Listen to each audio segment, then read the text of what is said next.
हर समय अपने को विवेक के द्वारा सावधान रखे तो हम कभी निराश नहीं हुए, कभी उदास नहीं हुए, कभी ऐसा नहीं लगा कि यार हम दुखी, कभी नहीं लगा।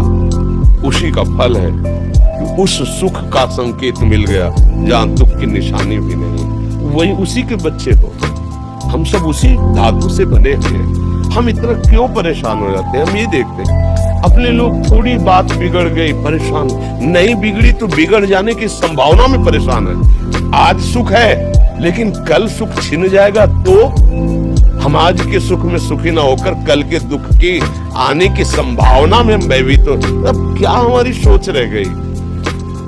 हमको इतना बलवान बनना है कि सुख और दुख दोनों हमको छू न सके।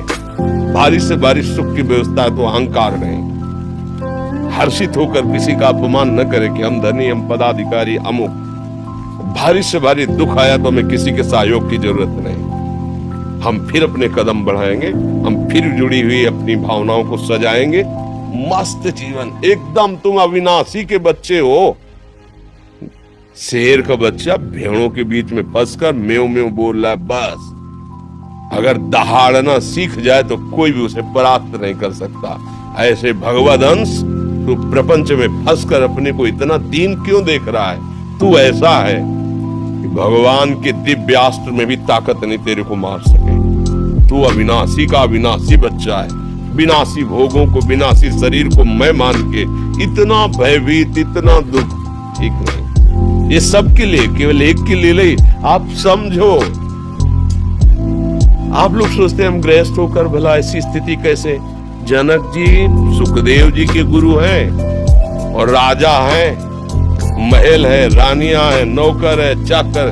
क्या सुखदेव जी जिनके शरीर में लंगोटी भी नहीं है, दिगंबर, परमहंस, परमहंस के गुरु है जनक जी जो राजा हैं। समझो आप ऐसा ना सोचे कि हम नौकरी कर रहे हैं, हम संसार में, हम गृहस्थ हैं, हम अध्यात्म की ऊंचाई पर नहीं चढ़ सकते। नहीं, आप एक सरकारी नौकरी या आप किसानी या व्यापार करते हुए आप एक अध्यात्म की ऊंचाई में चढ़ सकते हैं। और अध्यात्म ही है जो तुम्हें इस माया के दुख सुख से ऊपर उठा सकता है। दूसरा, चाहे जितनी संपत्ति आ जाए, आप सुखी नहीं हो सकते। सब देख लो, आंख खोल के देख लो, अध्यात्म ही है जो तुम्हें हर कष्ट सहकर मुस्कुराकर जीने का रास्ता बता देगा कि आप आनंदित हो जाओगे। कुछ नहीं बिगड़ा। अध्यात्म है तो कुछ नहीं बिगड़ा, अध्यात्म नहीं है तो कुछ नहीं बना, कुछ हाथ नहीं लगने वाला।